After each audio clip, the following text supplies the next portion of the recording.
নারী উদ্যোক্তা রুবায়েত ফাতেমা তনির স্বামী সাদাত হোসেন মারা গিয়েছেন। ইন্না লিল্লাহি ওয়া ইন্না ইলাইহি রাজিউন। তিনি ব্যাংককে চিকিৎসাধীন অবস্থায় ছিলেন। সামাজিক যোগাযোগ মাধ্যমে খবরটি নিশ্চিত করেছেন তনি নিজেই। আজ 15 জানুয়ারি বুধবার নিজের ফেসবুক পেজে তিনি লিখেছেন, সে আর নেই। ব্যাংককের সময় রাত 3টা 3 মিনিটে আমাকে সারা জীবনের মতো একা করে চলে গিয়েছে। মাস কয়েক আগে গুরুতর অসুস্থ হয়ে পড়েন সাদাত হোসেন। অবস্থা অবনতির দিকে গেলে ব্যাংককে নেওয়া হয় তাকে। সেই খবরটিও ফেসবুকে জানিয়েছিলেন তনি।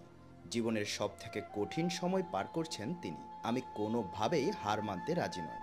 তিনি আরও লিখেছিলেন, সব কিছু অনিশ্চিত জেনেও আল্লাহর বিশেষ কোনো রহমতের আশায় অনেক কষ্টে আজ সিঙ্গাপুর থেকে একটি এয়ার অ্যাম্বুলেন্স আনিয়ে তারপর তাকে নিয়ে ব্যাংককে এসেছি। আমার জীবনের সবটুকু দিয়ে আমি চেষ্টা করছি, বাকিটা আল্লাহর ইচ্ছা।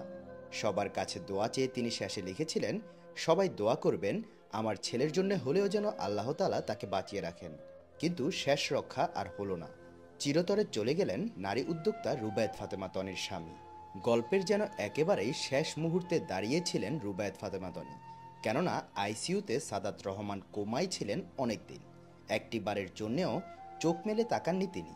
বাকি ছিল শুধুমাত্র শেষ বিশ্বাসটা, যা গল্পটার একেবারেই শেষ প্রান্তে পৌঁছে দেয় তনিকে। কেননা সময়ের সঙ্গে সঙ্গে অনেকটাই বিচলিত হয়ে পড়েছিলেন তিনি। স্বামীর অসুস্থতার পুরো সময়টা নিজেকে শক্ত করে রেখেছিলেন তিনি। একটিবারের জন্যেও মনোবল হারাতে দেখা যায়নি রুবায়েত ফাতেমা তনিকে। ডাক্তার যখন জানিয়েছিলেন তার স্বামীর মস্তিষ্কের 95% ড্যামেজ হয়ে গিয়েছে, তারপরেও তাকে বাঁচানোর জন্য তার সর্বোচ্চ চেষ্টা করেছে তনি। এক কথায় প্রাণঘাতী স্ট্রোক করেছিলেন সাদাত হোসেন।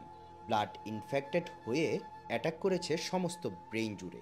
স্বামীর এমন পরিস্থিতি চলাকালীন সময় সর্বোচ্চ চেষ্টায় তাকে সর্বোচ্চ ভালো চিকিৎসা দেওয়ার চেষ্টা করেছেন তনি।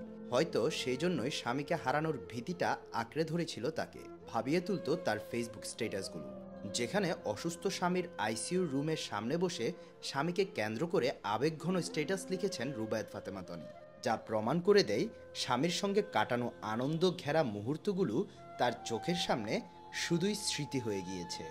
সোশ্যাল মিডিয়াতে আলোচিত এই আইকনিক জুটি তাদের ভালোবাসার মুহূর্তগুলো শেয়ার করে জয় করে নিয়েছেন লাখো মানুষের মন।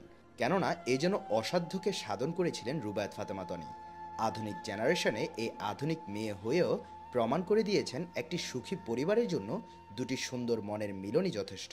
তবে এই যাত্রা তার জন্য মোটেও সহজ ছিল না। অনেক চড়াই উতরাই পেরিয়ে তিনি এখন ফ্যাশন হাউস সানবিজ বাই তনির মালিক। সারা দেশে তার মোট 12টি শোরুম রয়েছে। সামাজিক মাধ্যমে বেশ আলোচিত এবং জনপ্রিয় ব্যক্তিত্ব তনি। তনির দ্বিতীয় স্বামী সাদাত হোসেন একজন সফল ব্যবসায়ী ছিলেন তিনি। তনির প্রথম স্বামীর সঙ্গে বনিবনা না হওয়ায় বিচ্ছেদের পথে হাঁটেন তিনি। এরপর ভালোবেসে বিয়ে করেছেন সাদাত হোসেনকে। কিন্তু সাদাত হোসেনও পাড়ি দিলেন তাকে একা রেখে।